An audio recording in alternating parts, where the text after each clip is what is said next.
Jadi anak itu pada usia-usia kelas 1, kelas 2, kelas 3, ya tenang-tenang aja kalau dia agak lambat misalnya soal calistung. Tenang aja. Nanti pada usia tertentu dia bisa mengembangkan potensinya gitu.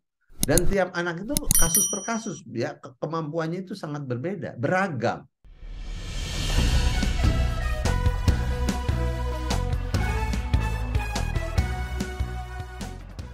Assalamualaikum warahmatullahi wabarakatuh, sahabat perspektif baru, apa kabar Anda? Semoga senantiasa dalam keadaan sehat walafiat tanpa Ya. kurang suatu apapun. Senang sekali saya Mas Blangkon Ferdi Setiawan kembali hadir dalam perbincangan menarik, hangat dalam perspektif baru. Nah, sahabat perspektif baru, sebentar lagi tidak kurang dari 2 bulan akan memasuki tahun ajaran baru. Nyatanya saat ini sudah banyak orang tua atau wali murid yang mendaftarkan siswa calon masuk ke sekolah dasar. Dan yang paling menjadi perhatian adalah sekarang masih banyak sekali anak-anak yang masuk sekolah dasar harus dites baca, tulis, dan hitung. Meskipun sebenarnya situ sudah dilarang dan baru-baru kemarin dan mungkin sudah diberlakukan sejak tahun 2020 dan ditegaskan lagi di tahun 2021 oleh Mas Menteri Nadiem Makarim bahwasanya larangan tes Kalistung terhadap setiap calon peserta didik baru kelas 1 SD. Namun nyatanya peraturan ini bisa kami sebutkan bahwasanya masih banyak sekali terjadi orang masuk SD harus dites Kalistung. Nah, kita akan membahas fenomena ini dengan seorang pakar yang sangat luar biasa, Profesor Dr.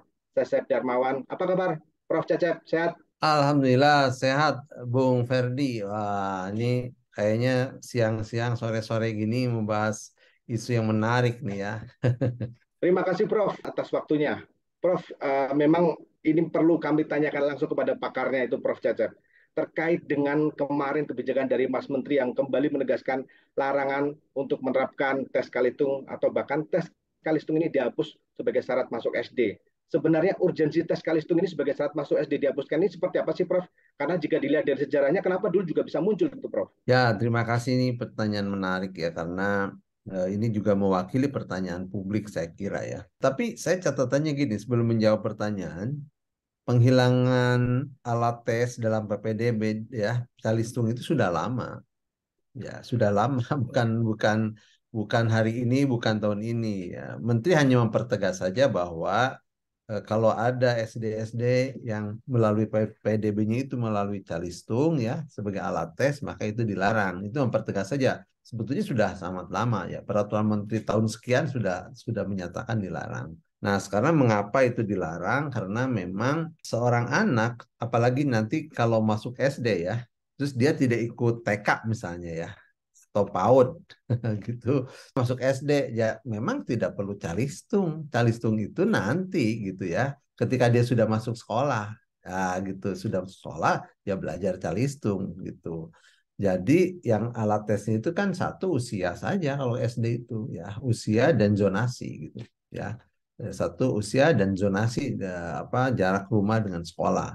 Tidak boleh dikaitkan dengan calistung. Ya, jadi pemerintah sudah benar dari sisi itu. Nah, sekarang pertanyaannya mengapa gitu ya pemerintah melarang calistung dan itu sudah lama ya. Mungkin sudah lebih dari 10 tahun saya kira itu diterapkan walaupun mungkin ya kalaupun ada berarti pengawasannya yang belum ketat gitu ya di daerah-daerah. Nah, sekarang begini, saya lihat bahwa kalau kalau merujuk pada teori Piaget ya namanya gitu ya, ada beberapa tahap kan perkembangan apa anak itu ya dari tahap misalnya sensori motor 18 sampai 24 bulan ya. Nah, kemudian ada praoperasional itu 2 sampai 7. Nah, mungkin anak di sini nih. Ya, tapi di sini di 2 sampai 7 itu sebenarnya sudah mengenal simbol. Kalau ditanya sejak kapan sih anak bisa diajari calistung gitu ya. Sebetulnya tidak ada patokan khusus, tetapi begini, yang benar itu calistung itu perlu nggak perlu, penting nggak penting. Nah, cuma cara mengajarkannya dan pendekatannya, metodenya itu yang penting ya. Misalnya anak-anak TK ya calistung tidak seperti di anak SD, SMP, SMA gitu. Tidak ya. Ya, misalnya mengenai calistung itu terintegrasi dalam learning by doing. Ya, gitu ya. Coba anak-anak kumpulkan sebuah benda misalnya ada berapa gitu. Itu ada metode atau pendekatan. Jadi bukan penalaran seperti anak di SD tingkat tinggi ya, gitu. Itu pengenalan. Jangankan itu, potensi manusia itu kan ya oleh Allah sudah diberi apa namanya, kesempurnaan ya manusia itu. Ada anak-anak yang pada usia tertentu bisa bisa hafal misalnya ya sekian juz Al-Qur'an kan gitu ya, sudah bisa kan kayak gitu. Nah, maksud saya anak-anak yang usia TK itu boleh nggak belajar calistung? Ya, kalau belajarnya sih nggak dilarang, tapi metodenya yang tepat, yang harus tepat gitu ya. Itu sama di SD juga ya. Belajar calistung tepat nggak di SD kelas 1, 2, 3? Ya tepat, cuma bagaimana cara belajarnya. Nah, gitu. Jadi lebih ke apa, pendekatan, metode, teknik ya seorang guru mengajarkan itu. Kenapa? Karena kan anak itu harus apa namanya, dikenalkan ya, potensi anak itu harus dikenalkan dengan bagaimana membaca, menulis, berhitung ya, tetapi dengan cara-cara yang sesuai dengan perkembangan psikologis anak. Kenapa sekarang masih saja sekolah-sekolah favorit, bahkan pengatasnamakan sekolah yang unggulan itu menerapkan sistem kalistung, padahal itu jelas-jelas dilarang. Apakah memang pengawasannya yang masih kurang, atau memang ada permainan di situ, Prof? Ya tentu dari sisi regulasi kan tadi sudah cukup ya. Pemerintah sudah mengeluarkan regulasi peraturan menteri. Dan SD, SMP kan kewenangan kabupaten kota. Jadi ini sebenarnya ada di wewenang kabupaten kota. Bagaimana law enforcement atau penegakan hukum, penegakan aturan mengenai PPDB. Setiap tahun wali kota atau bupati itu mengeluarkan ya regulasi yang kaitannya dengan PPDB. Persyaratannya, apa yang dilarang. Nah, artinya kan regulasi saja tidak cukup, tapi bagaimana penegakan regulasi itu. Berarti unsur pengawasannya lemah, ya. Yang kedua, unsur pengawasan lemah, kedua penegakan sanksinya juga rendah, mungkin juga enggak gitu ya. Nah, ini juga jadi problem. Jadi sekarang apa ada jaminan juga ya menteri apa mengumumkan seperti itu juga tidak ada tes calitung. Nah, itu juga harus dibarengi ya kebijakan itu dengan actionnya, dengan implementasi kebijakan. Apa implementasi kebijakan? Tadi ya disusun misalnya regulasi PDB-nya yang menghilangkan calistung, dan saya yakin kabupaten kota sudah lama itu menghilangkan juga gitu ya. Tinggal bagaimana nih pengawasan di lapangan. Kemudian kalau ada laporan masyarakat ditindaklanjuti. Ya, misalnya tadi beberapa sekolah yang dianggap favorit, dianggap unggulan ya masih menerapkan itu, ya harus ada apa, ada sanksi, ada peringatan gitu kepada sekolah bahwa itu tidak baik, tidak benar ya, dan melanggar gitu. Jadi masalahnya pada implementasi kebijakan, bukan pada kebijakannya gitu Bang Ferdi ya. Oke, Prof. Jadi memang di lapangan ya, Prof ya. Di lapangan memang harus ada pengawasan yang berjenjang mungkin ya, Prof ya, dari kabupaten, provinsi, dan mungkin dari sekolah-sekolah di kecamatan seperti itu. Tapi kalau kita lihat, Prof, memang kenyataannya banyak sekali yang ketika orang anak masuk SD itu dituntut untuk sudah bisa membaca, sudah bisa menulis, dan sudah bisa menghitung. Sebenarnya kan memang itu salah kaprah, Prof ya. Ya selain salah kaprah berarti gurunya ya para pendidiknya ya ini kita pertanyakan mengapa harus begitu? Ya, karena usia perkembangan psikologis anak itu beragam. Ada anak yang memang belajar sebentar saja calistung misalnya bisa cepat. Ada yang relatif agak lambat misalnya ya. Nah, jadi apalagi di SD tingkat atau kelas 1, 2, 3 itu, yaitu betul-betul gurunya itu harus memahami psikologi anak. Ya, so, kalau dipaksakan calistung pada usia rendah itu, ya bukan anak pintar atau cerdas, malah nanti akan jadi jenuh dan jadi membosankan pada anak pada usia tertentu. Ya, jadi potensinya kan tadi beda-beda itu. Makanya pendekatan yang penting. Tadi saya katakan, misalnya anak itu daripada mengenal angka langsung mungkin ke warna yang bergerak gitu ya, benda-benda. Itu anak-anak tingkat rendah tuh begitu ya. SD tingkat rendah gitu ya. Termasuk di PAUD tadi ya. Itu dikenakan seperti itu. Jangan kok langsung simbol-simbol 1+2 × 3-nya. Jangan yang rumit-rumit, yang sederhana dikenalkan. Malah untuk PAUD itu tadi saya katakan apa, learning by doing. Ya, anak coba yang bertiga, berempat, itu sebenarnya sudah mengenalkan juga tuh, ya 2, 4 kan gitu tuh. Ada sudah menyebut begitu anak di. Kemudian ini ada berapa orang di sini.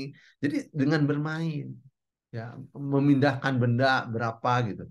Ya, terus kalau ditambah tuh seperti apa? Jadi lebih ke metode. Makanya calistung itu penting kalau ditanya penting ya penting. Jadi itu basic ya. Sekarang kan kementerian tidak bicara soal kecerdasan calistung saja ya. Ada kecerdasan-kecerdasan lain, kompetensi-kompetensi lain yang dituntut kepada anak itu gitu ya, agar mereka memiliki literasi-literasi ya yang lain selain calistung. Prof, berarti itu implementasinya di lapangan memang berbeda dengan peraturan. The science is the dasolen ya, Prof.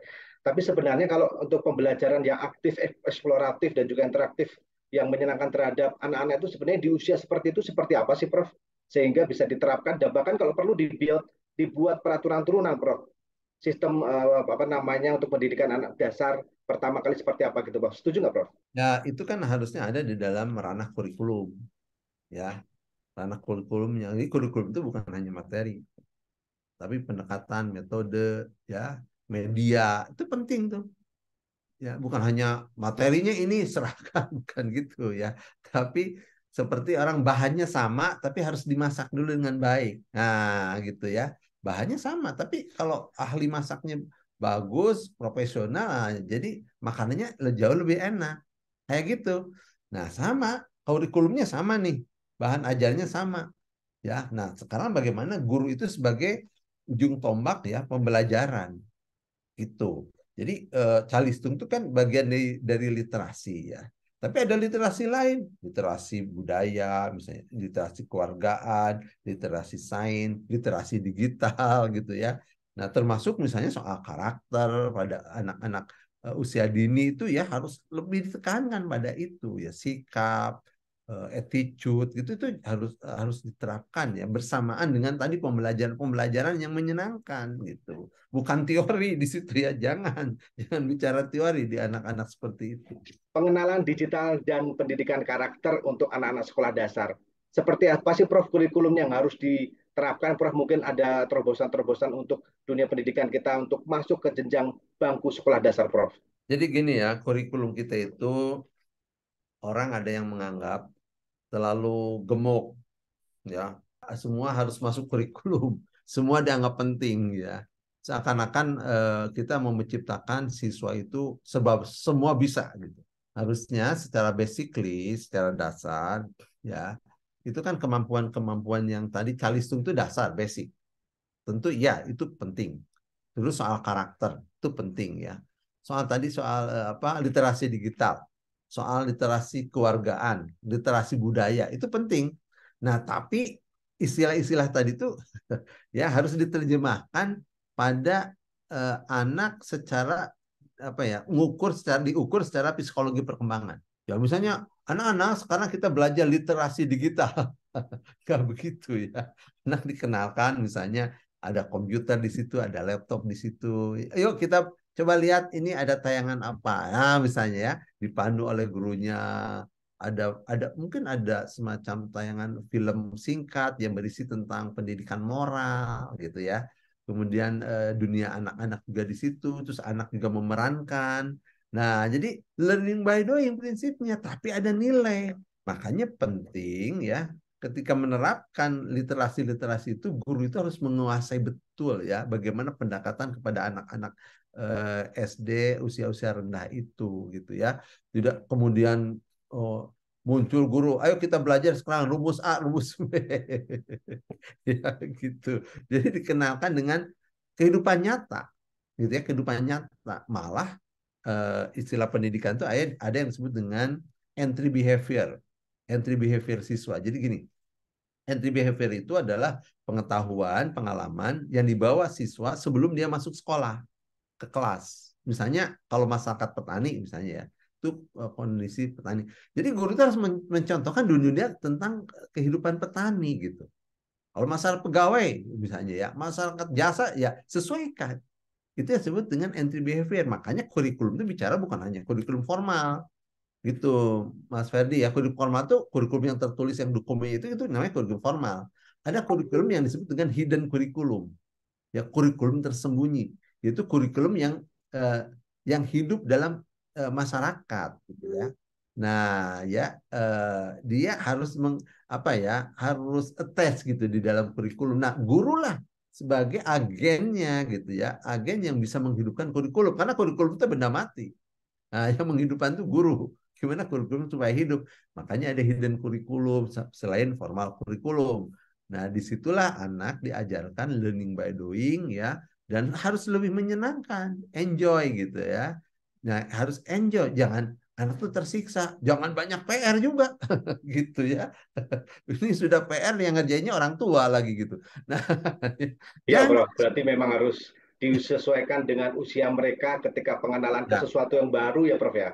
nah, betul. Teori teori tadi yang saya katakan ya, teori perkembangan gitu ya. Jadi psikologi perkembangan bagi anak itu sangat penting. Guru harus menguasai itu. Bagaimana dengan pendidikan karakter yang tadi Profesor bilang tentang dulu kita mengenal ada pendidikan budi pekerti, kalau Ya, dalam bahasa Jawa ada tata krama seperti itu. ya. Sekarang mungkin perlu digiatkan lagi Kak Prof untuk menggantikan anak-anak ini bisa mengenal tentang hal-hal karakter seperti itu, Prof. Jadi gini, kita seringkali salah apa ya, mempersepsi pendidikan karakter itu seperti mata pelajaran. Saya sih memahaminya gini ya, pendidikan karakter itu adalah pendidikan yang melekat pada semua mata pelajaran. Jadi ruhnya pendidikan itu antara lain adalah karakter. Bukan, ini sudah belajar pendidikan karakter, apalagi yang diajarkannya pengetahuan karakter, bukan perilaku, bukan sikap ya. Akhirnya anak diajari apa itu karakter, macam-macam karakter, contoh karakter yang ya itu semua kognitif ya. Harusnya kan pada apa, afektif, psikomotorik atau skillnya gitu. Nah, jadi salah kaprah menurut saya ya kalau seperti itu. Pendidikan karakter itu harus melekat ya. Jadi diinsersi istilahnya, dimasukkan pada seluruh mata pelajaran gitu. Nah, apalagi pada usia-usia anak-anak tingkat kelas 1, kelas 2, kelas 3 misalnya, ya itu kan harus terintegrasi. Makanya kurikulumnya pun terintegrasi ya. Masanya kurikulum yang integrated namanya ya. Nah, kurikulum yang integrated, bukan yang separatin. Kalau di SMA sudah separatin, ya di SD itu terintegrasi. Misalnya dulu kita masih mungkin, Mas Ferdi, ada sebenarnya itu mata pelajaran apa coba? Misalnya ada apa ya, cerita soal desa kita, ya desa kita itu begini begini indah dan segala, terus hurufnya besar-besar berwarna-warna gitu. Terus sebetulnya anak belajar banyak di situ, bukan hanya pelajaran tentang desa kitanya, belajar membaca ya di situ, mungkin ada nilai, ada moral, ada karakter di situ, bagaimana ya interaksi orang tua dengan anak ya, orang-orang di desa bagaimana bergotong royong. Nah, itu kan IPS juga masuk, pendidikan karakter. Jadi bukan yuk kita sekarang pelajaran pendidikan karakter. Nah, itu yang menurut saya keliru gitu ya. Include ya pada Ya. semua mata pelajaran.